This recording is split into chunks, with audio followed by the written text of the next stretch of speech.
Ağrıyorlardı. Ben dayanmadan giderdim. Ben biraz sıcak bulayım. Ben diyorum ben de buradaki diyorum.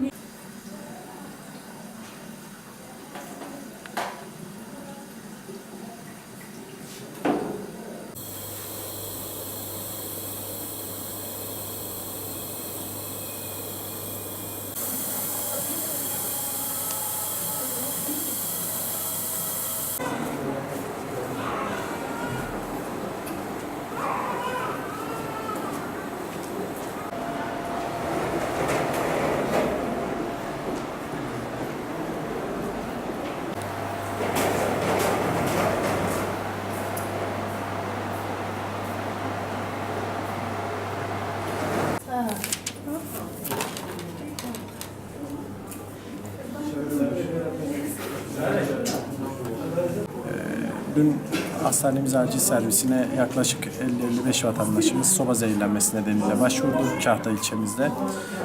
Vatandaşların genel şikayetleri bulantı, kusma, baş ağrısı ve baygınlık geçirme şikayetleriydi. Acil serviste hastalarımızın ilk müdahaleleri hemen başlandı. Kan tetkikleri alındı. Gerekli görülen hastalar servislere nakledildi. Dün gece gelen hastalarımızın taburculuk işlemleri çoğu şu anda bitti ama hala gelen hastalarımız oluyor. Bunların tedavileri de burada sürüyor. Şu anda hayati tehlikesi bulunan, ciddi bir hayati tehlikesi bulunan hastalarımız bulunmamaktadır.